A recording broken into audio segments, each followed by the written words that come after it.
What's going on? What's going on, Facebook? This is Coach Derica coming to you with another series for preparing, getting prepared for. I just want to make sure that I am live and can actually hear myself. I am live.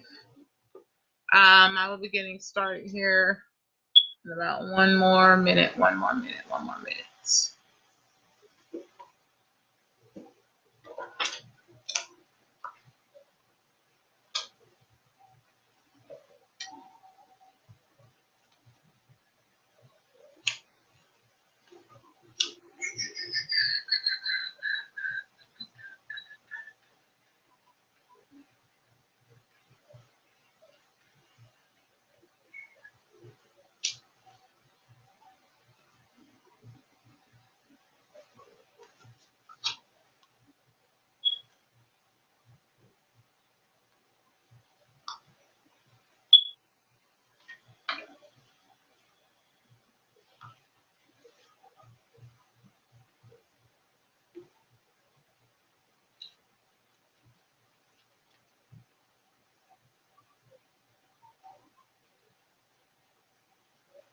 Hello. Thanks for joining. I will be getting started here in just a few more seconds.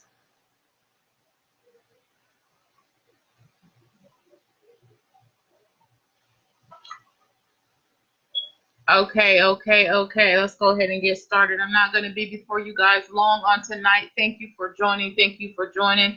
For those of you who do not know, my name is Coach Derica. I do a series every Thursday night at 9 p.m.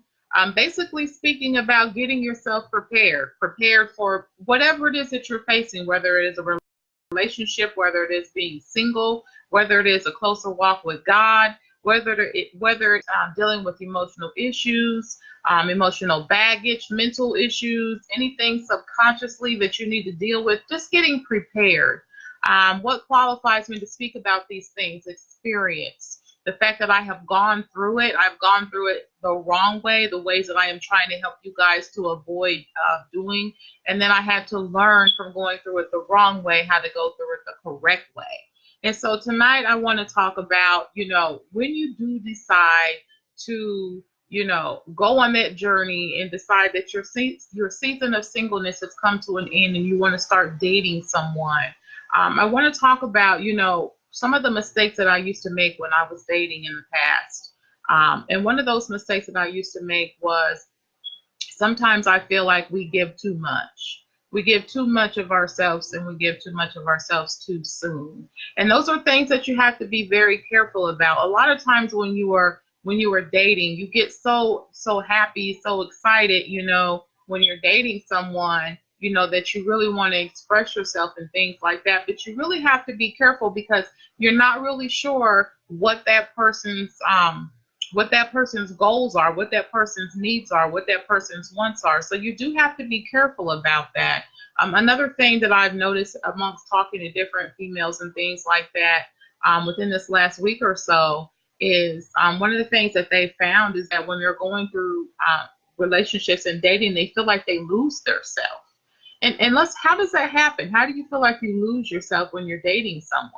I would think that, when you're dating someone or when you're in a relationship and you feel like you're losing yourself because in the beginning you did not know who you were.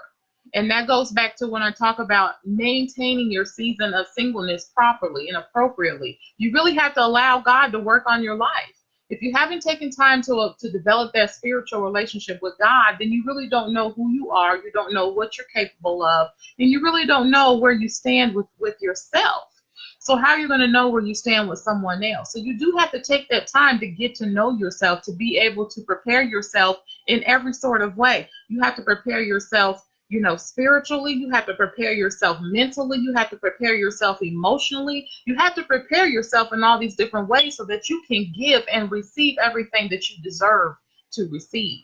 Because here's the thing, I made the mistake, when I first got married. I got married under the pretense that I just wanted companionship. I wanted love. I wanted to, be in that type of, appropriate union with a man, and raise my children and different things like that. However, there were some things that was missing. Number one, we were not equally yoked. So when we got together, yes, at the period of time, we was both out in the world, but eventually I got myself back in church. And when I got myself back in church, things was really off.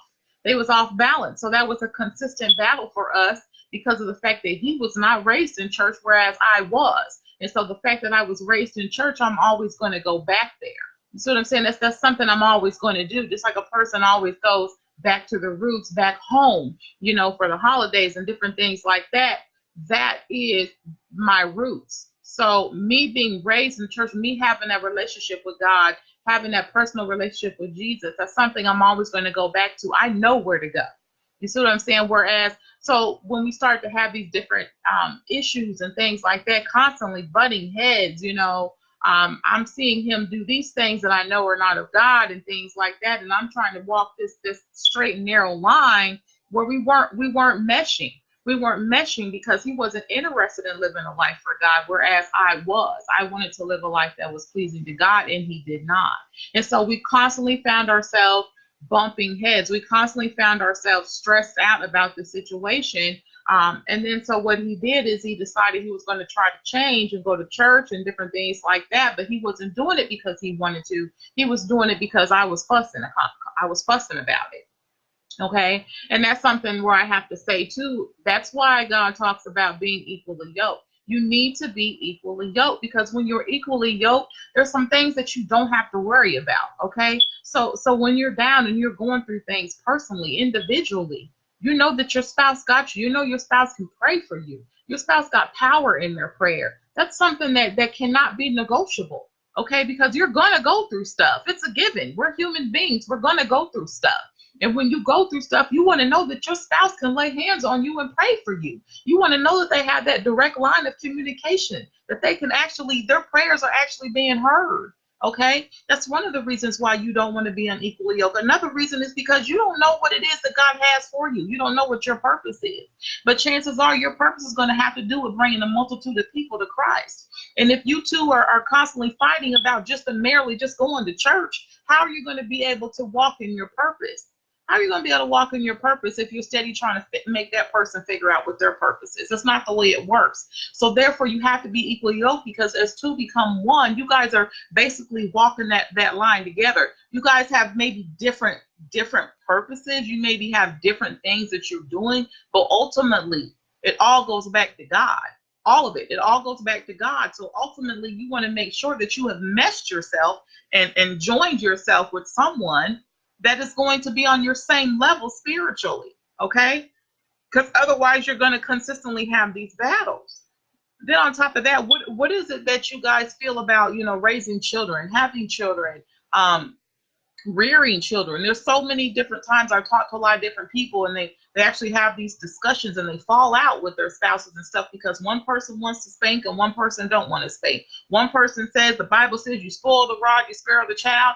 One person says it's just cruel. Let's not do this. These are actual real life battles. These are real life battles that people are having. People are falling out over. Okay. Another thing you need to make sure that you have, what are your financial goals? What is it that you're trying to accomplish? Where do you see yourself in 5 years? You got to have a plan. You got to have it planned. The Bible says, write it down, make it plain. You got to have a plan. You got to have at least an ideal of where you want to be, where you are going. Because see, if you don't even have an ideal of where you're going, if you haven't even thought about where you want your life to be in 5 years, then you are drifting. You are drifting.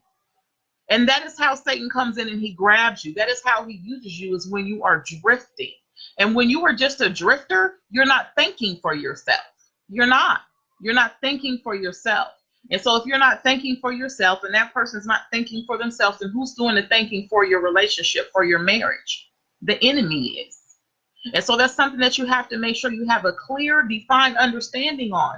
Where are you at with all these different topics? Where are you at? You have to know where you are at. So therefore, when you are having that discussion with that other person and you see where they're at, then you can make a conscientious decision and say, this is for me or this is not for me. because we don't have time to continue to settle for people, right? We've done that before. We've done enough of that. We can't keep settling for just whatever comes our way. We have to actually make a conscientious choice that this person is good for my life. This person compliments me because I am already a whole human being, right? You can't look for someone to make you whole because you need to be whole all by yourself, okay? God didn't give us life. He didn't open up our eyes and say, there's a piece of you. I create a piece of a person. He doesn't create a piece of us. We do that. We do that. He creates a whole human being. We are a whole human being. Okay? And so we have to stop being in the mindset where we feel like we're only whole if we're in a relationship, because that is not healthy. And if you feel that way, then you should stay in your season of singleness. Because in your season of singleness, that means that you have missed a step. That means that you still need to search a little bit more. You still need to spend a little bit more time with God. You still need to develop that personal spiritual relationship with him so that he can figure out, and allow him actually to be able to show you what it is that is missing from your life that makes you feel like another human being is going to complete your life. No, another human being is supposed to be an additive, a complement. So when you get married to another human being, when you get married, okay, for me, because I say I'm going to get married again, all right? I'm going to get married again. I'm going to be in love. I'm going to experience all these things. I believe in putting them and speaking them as if they are, okay? So because of the fact that I'm sitting there, I'm saying I'm going to be married again, that I'm sitting here and I'm saying, you know, that means that person, that man is going to compliment me, and I am going to compliment him. He is already going to be a whole man, and I'm going to already be a whole woman. Okay, what do I mean by whole? That means that mentally, that means that spiritually, that means emotionally, all these different leads I'm talking about here. That means that I have basically taken the time. Okay, I've developed my relationship with Christ. Okay, I've dealt with any issues, any baggage, any soul ties, anything that I've dealt with in my past. I've dealt with it. I've healed from it. I've forgiven without expectation. I've let it go. And I have unpacked those bags and I've left them at the altar. And see, a lot of times what we do is we take that baggage and we take it to the altar and we say, okay, God, I need you to help me with this. I'm going to leave this here for you right now. But then we go back the next time and then we take pieces of it back. Well, you know what? Okay, God, well, here's what we're going to do. Here's what we're going to do. So I'm going to take this and I'm going to take this. You guys, my bedroom is my office. I promise you it is. And okay, God, so I'm going to give you all of this. I'm going to give you this. I'm going to give you all of this stuff right here, okay? So I'm giving you this. I'm going to give you this because I'm pretty sure I'm done with this. And then I'm going to give you this too, okay, God? Because, see, I trust you, God. I trust you, right? I'm going to give you this. Hold on. You can have this pen. Well, you know what? This is my favorite pen, so let me hold on to this one for a minute. So hold on. Let me think about that. I may not be done with that one yet, but I'm going to give you this as well, too. And then I'm going to go and I'm going to give you, well, you know what? I think I might hold on to this because I really don't know if I'm ready to give you that yet. But I trust you. God, I trust you. I trust you wholeheartedly. I trust you completely. I sure am ready. I'm ready to move forward. I'm ready. But I'm just going to hold on to these things here because, you know, I just want to keep them safe. I'm not sure that I should let those go yet. So I'm just going to keep these. But you can have everything else. I don't want none of that back, God. I'm good. I am good. I'm healed. Thank you, Jesus. Hallelujah. Praise the Lord. But I'm going to keep these. So then I'm going to go into this relationship and I'm going to take this into the new relationship. Well, guess what's going to happen? So when things start to happen that remind, because I didn't give it all to God, okay, I've left loopholes, okay? I left loopholes for things to reattach itself. So because of the fact that I didn't give it all to God, guess what's going to start happening? When that person starts to do things that remind us of something else in our past and things like that, guess what happens? Oh, man, I thought I let that go. Oh man, I thought I let that go too. Well, what's this? I don't want this. Dang, what's this?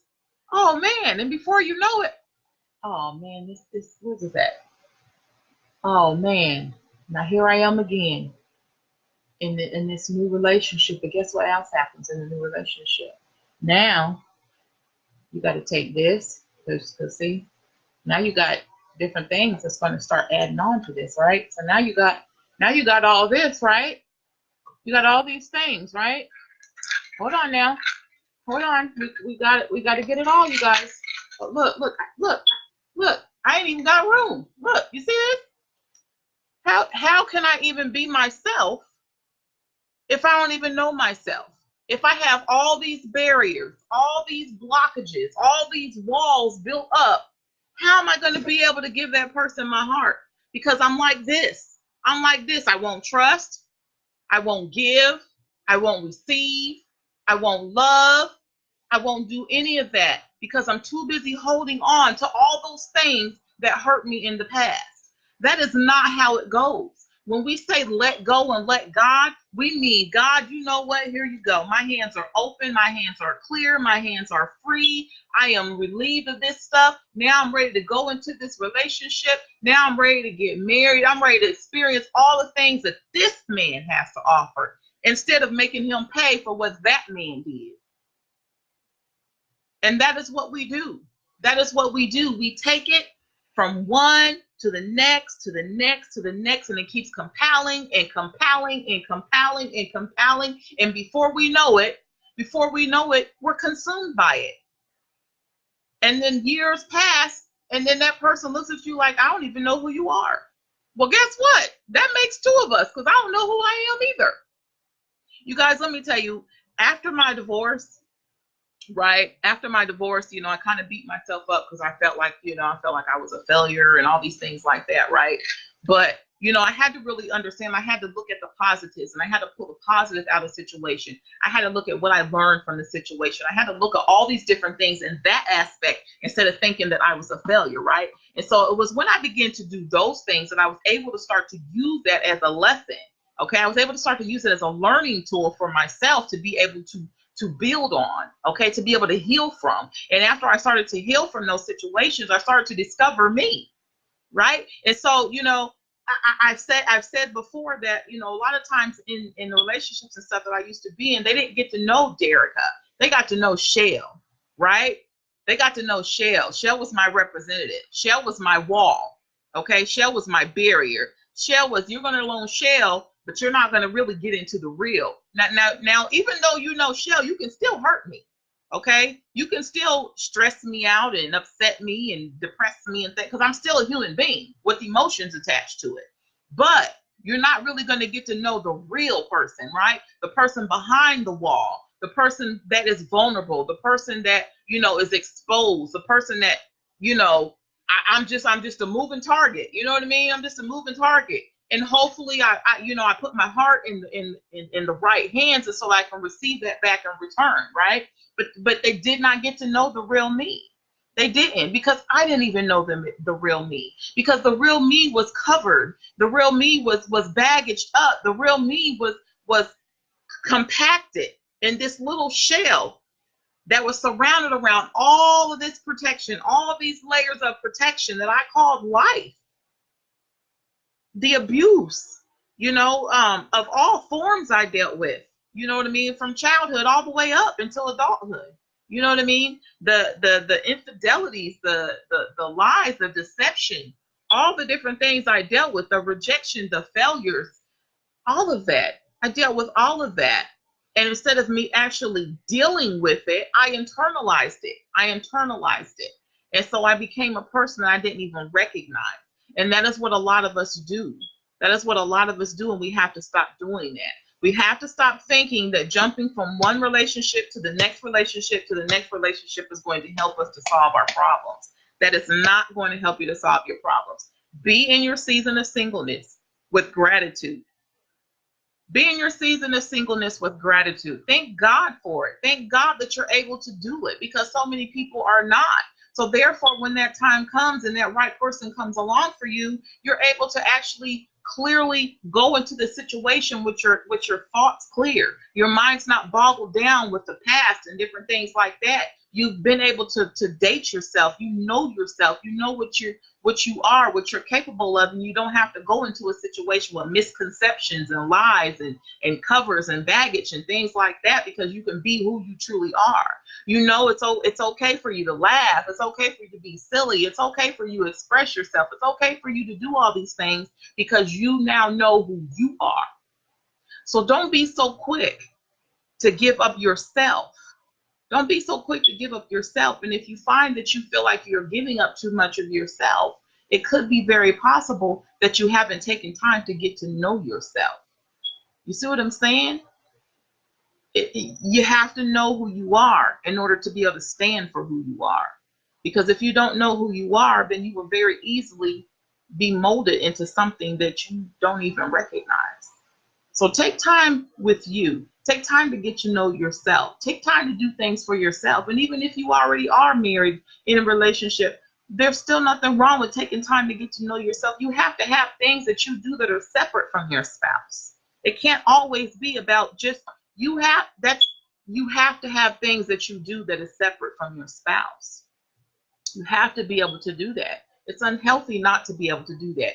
You might like to do that, and he might like to do that. But there's nothing wrong with that. As long as it's healthy, as long as it's conducive, as long as it's not going against any of you guys' guidelines and rules and things like that, there's nothing wrong with it. But you have to be able to have that relationship and that time with yourself, okay? Whereas me, you know what I mean? I like art, okay? I like to paint. I like to do things like that. Whereas, you know, when I get married, my spouse may not really get into stuff like that. So going to art events and things like that, that may not interest him, but it interests me, and that's okay. I can still do that. I don't have to stop doing that. I can still do that because our lives are congruent, but we still are two separate individuals that have become one, but we still have two separate lives. Opposites do attract, right? No two people are the same, and it should not be that way, okay? It should not be that way. So, you know, that's mainly the things that I really wanted to talk about on tonight, was basically just really, you know, I talked so much last year about, you know, dealing with things, dealing with the soul ties, learning how to break the soul ties and things like that. And I hope that you guys, you know, if you were watching, I hope that you really did take time to break those soul ties. Forgiving people who have hurt you in the past without expectation. Okay. You know, the man that actually physically harmed me, you know, when I was a little girl, I had to forgive him. I never got an apology. I never got an explanation. I never got any of that, but I had to forgive him. He's deceased now. I had to forgive him without expectation. I didn't expect anything from that forgiveness. I just had to forgive him. But I didn't do it for him. I did it for me. So anyone who has ever hurt you in your past, forgive them. Forgive them without expectation. Even if you never ever see them again, even if you never ever cross their path again, forgive them. Forgive them. Don't hold on to that. Let it go, because you're only doing yourself more further damage. You're only preventing yourself from being able to receive love and give love that God has for you down the road. So don't hold on to that. Let it go. Okay, let it go. If you're sitting here and you're saying, I truly, truly want to experience the goodness that God has for me, you cannot experience that if you're steady trying to do his job. Let God take care of that healing. Let God take care of all, you know, what people did to you in the past. You reap what you sow. What goes around comes around. So people will do that. God will take care of all that. Vengeance is mine, says the Lord. It's not ours. And when you are carrying around that, you're carrying around negative energy. You are harboring negative energy, and you are actually there. You're not doing that person no harm because they ain't worried about it. They don't care. You're doing yourself harm because you're busy holding on to something that someone else did to you, and they done moved on with their life. They done went on to do it to somebody else. They ain't studying you no more. They don't care. So you have to care about yourself and let it go. You can't keep holding on to it. It's not doing you any good, and it's not doing anybody around you any good. So let it go. You can't keep thinking that everybody is out to get you. You can't keep thinking that everybody is going to do you wrong. You can't keep thinking that this is bad and it's going to go bad because it went bad before. You can't keep thinking that. That's a negative mindset. That's not positive. And if you are hanging around negative people that is consistently giving you negative feedback, then you need to remove yourself from those people. Because I'm sorry, as you know, as we heard a lot of people say, you play in the mud long enough, you get dirty. Well, if you play in the mud long enough, you get dirty. So if you're hanging around a bunch of alcoholics, if you hang around 4 alcoholics, you're going to be the 5th one. If you're hanging around 4 weed heads, you're going to be the 5th one. If you're hanging around 4 liars, you're going to be the 5th one. If you're hanging around 4 prostitutes, you're going to be the 5th one. If you hang around 4 people that cheat on their wives and cheat on their husbands, you're going to be the 5th one. Period. Point blank. You can't pick and choose what you want to do. If you involve yourself in it, eventually you're going to succumb to it. There is no, oh, I won't do this. Because eventually, you will become susceptible to the environment that you put yourself in, that you allow yourself to stay in. You will become susceptible to it.